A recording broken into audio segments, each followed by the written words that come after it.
से hey good morning friends, welcome back my YouTube channel. आज मैंने डेली रूटीन करने के बाद 6 बजे से मैं फिर अपना पहला स्लॉट जो करंट अफेयर का करना था वो किया था। और आज मैंने ना करंट अफेयर को अप्रैल मंथ का केवल ही आज मैंने करंट अफेयर इस वीडियो में कवर किया था कि अप्रैल मंथ में जो जो घटनाएं हुई हैं उसी का। इसके पिछले वाले ब्लॉग में मैंने आप लोगों को बताया था कि मैं इस पीढ़ी का जो वार्षिकांक आता है उसी से करंट अफेयर कर रही हूँ। तो आज अच्छा आप लोग एक क्वेश्चन ये बताइएगा कि 25 अप्रैल 2023 को प्रधानमंत्री ने कहाँ पर भारत की पहली जल मेट्रो का उद्घाटन किया है। तो उन्होंने कोच्चि में किया था और वो भी कब किया था, 25 अप्रैल को किया था। तो इस तरह से मैंने करंट अफेयर के हर डे वाइज को कंप्लीट किया था। और इसके बाद मैंने करंट अफेयर पढ़ा और चीज़ें भी उसको एनालाइज किया, क्योंकि और पिछला जो मैंने अप्रैल के पहले मार्च का थोड़ा सा करंट अफेयर पढ़ लिया था, बाकी अभी टाइम नहीं था क्योंकि आज हमारा फास्ट भी था। तो उसके बारे में भी करना था मुझे, एक स्लॉट और भी अभी कंप्लीट करना था आगे। तो इस वजह से मैंने केवल करंट अफेयर ही पढ़ा था। उसके बाद मैंने यहाँ पे आज हिस्ट्री को सेकेंड स्लॉट में लिया था, क्योंकि हिस्ट्री में सबसे पहले मुझे सिंधु घाटी सभ्यता, वैदिक सभ्यता, इस तरह के सारे बौद्ध धर्म और जैन धर्म को भी कंप्लीट करना था। तो मैंने सोचा क्यों ना अब हिस्ट्री को कंप्लीट, क्योंकि मैथ पढ़ने का सुबह से मन नहीं होता है कि मैथ पढ़ी जाए। तो हम हिस्ट्री ना ल्यूसेंट की बुक से ही पढ़ रहे हैं कि हमें सिंधु घाटी सभ्यता में कहाँ कहाँ पे कौन सी चीज़ें हुई हैं, क्योंकि यहाँ से हमारे जो सिलेबस में क्वेश्चन भी आ रहे हैं। तो सिंधु घाटी सभ्यता पढ़ा और उसके बाद मैंने फिर वैदिक सभ्यता को भी आज पढ़ लिया था 2 घंटे में, क्योंकि 9 बजे के बाद मेरे को पूजा भी करनी थी। तो इन दोनों को पढ़ने के बाद फिर मैंने क्या किया था, इसके कुछ क्वेश्चन भी लगाए हुए थे। तो सिंधु घाटी, जैसे हम लोगों को ये आता है ना, सिंधु घाटी सभ्यता के कौन कौन से ज़िले कहाँ पे पड़ते हैं, जैसे दायमाबाद हो गया, आलमगीरपुर जो कि यूपी मेरठ में पड़ता है, चिनाब, और हमारा नॉर्थ में कौन सा पड़ता है, मांदा पड़ता है।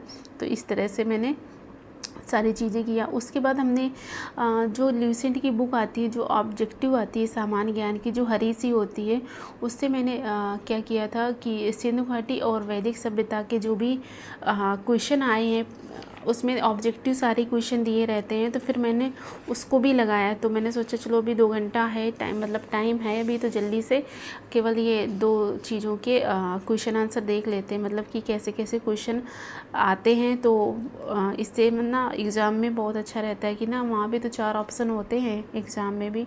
तो इस तरह से मैंने सिंध हड़प्पा सभ्यता हो गया, मोहनजोदाड़ो, कालीबंगा, सतकोड़ा, लोथल, इस तरह से सारी चीज़ों को कंप्लीट करके पढ़ा। फिर मेरे नोट्स भी मैंने जो प्राचीन भारत के बनाए हुए थे थोड़ी देर में, उनको भी रिवाइज कर लिया इन 2 टॉपिक में कि कौन कौन से नोट्स से आएंगे। जैसे हमारा कभी कभी ऐसे पूछा, सबसे बड़ा अन्नागार कौन सा है, जुता हुए खेत कहाँ पाए गए हैं, चूड़ी वाला कारखाना कहाँ है, युग्म समाधि कहाँ पे मिली थी, जैसे कालीबंगा में हमें युग्म समाधियाँ देखने को मिली थी, और लोथल में हमारे मनके बनाने का कारखाना में निपटा के, क्योंकि फास्ट था 9 बजे के बाद, फिर मुझे 2 घंटा लग गया था सारा काम करने के बाद।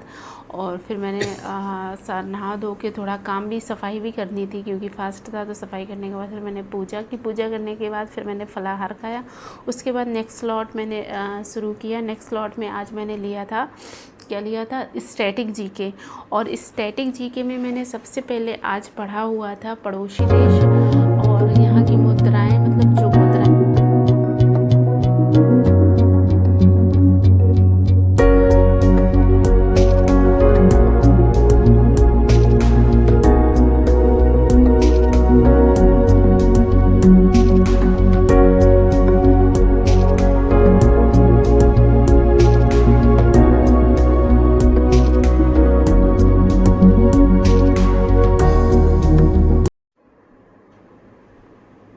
तो भारत के पड़ोसी देश, जैसे हमारे भारत की सीमा कितने पड़ोसी देशों से लगती है, तो 9 पड़ोसी देशों से लगती है, जिसमें कि 7 हमारे स्थलीय हैं और 2 हमारे जलीय हैं, जो कि हमारे मालदीव और श्रीलंका पड़ता है। फिर उसके बाद मैंने इसी तरह से सारे जो भी 7 स्टेट हैं, और मतलब 7 देश हैं और 2 हमारे जलीय देश लगते हैं। फिर मैंने क्या पढ़ा था, कला और उसकी मुद्राएं भी पढ़ी थी, कहाँ कहाँ पे कौन सी राजधानियाँ दी गई हैं, ये सारी चीज़ें मैंने बाद के स्लॉट में कंप्लीट की थी। और सबसे अच्छी बात ये लगी, जब मैं कला और संस्कृत पढ़ रही थी ना, तो उस टाइम पे ना बहुत अच्छा लग रहा था पढ़ने में कि कहाँ पे कौन सा भारतीय जैसे हमारा ललित कला अकेदमी कहाँ पे है, तो ये दिल्ली में पड़ती है। और कहाँ कहाँ पे दो हमारे शास्त्रीय नृत्य कौन कौन से हैं। और अच्छा लग रहा था पढ़ने में। ऐसा नहीं, जब आप पढ़ना शुरू कर देते हैं तो अच्छा लगने लगता है। पहले लगता है कैसे कवर होगा, लेकिन जब आप लोग पढ़ना शुरू कर देते हैं तो बहुत चीज़ें अच्छी। अच्छा, आप लोग एक ही क्वेश्चन बताइए कि भारत की पहली मूक फिल्म कौन सी थी। तो जो मूक फिल्म थी उसको मैंने ऐसे ट्रिक से याद किया है, जैसे कि जो राजा लोग होते हैं वो बहुत कम बोलते। जो हमारी पहली मूक फिल्म थी वो आलमारा थी। फिर मैंने कॉफ़ी बनाई थी, क्योंकि मुझे सर में हेडेक हो रहा था, तो मैंने सोचा चलो क्यों ना कॉफ़ी बना ली जाए। फिर कॉफ़ी बनाने के बाद फिर हमने शाम के 7 बज गए थे, तो फिर 7 बजे फिर मेरा मन तो नहीं हो रहा था पढ़ने का, लेकिन फिर मैंने 2 घंटे केवल पढ़ा। और वो भी मैंने बौद्ध धर्म और जैन धर्म को ही पढ़ा था बाद में 2 घंटे। उसके बाद फिर हमने आज पढ़ाई नहीं की थी, और केवल आज इतने सारे टॉपिक आज मैंने कंप्लीट किए थे अपने आज के सेशन में। और मिलते हैं, आज का हमारा 2 दिन का चैलेंज कंप्लीट होता है। और इसके बाद में मैंने थोड़ा सा क्वेश्चन भी लगाए हुए थे, वो मैंने रिकॉर्ड नहीं कर पाए हैं अपने इस व्लॉग में। तो अगर आप लोग इस तरह से पढ़ाई की करना, तो आपका हो सकता है सारा सिलेबस भी एक बार कवर हो जाएगा और आप रिवीजन भी कर सकते हैं। और कल से हम ना मैथ और रीजनिंग भी पढ़ेंगे, क्योंकि मैथ मुझे ऑनलाइन पढ़नी है, तो फिर मेरे पास फ़ोन एक ही है, तो वो चीज़ रिकॉर्ड नहीं हो पाएगी। लेकिन हाँ, आप मैथ और रीजनिंग तो ज़रूर पढ़नी है, क्योंकि इसका जो पोर्शन है ना सबसे ज़्यादा है।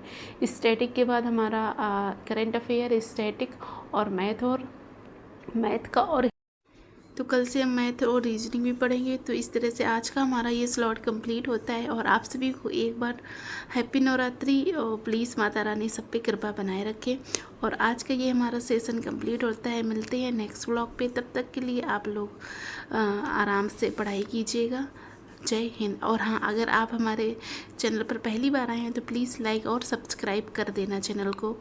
और थैंक्स फॉर वॉचिंग। मिलते हैं नेक्स्ट व्लॉग पे, तब तक के लिए जय हिंद, टेक केयर।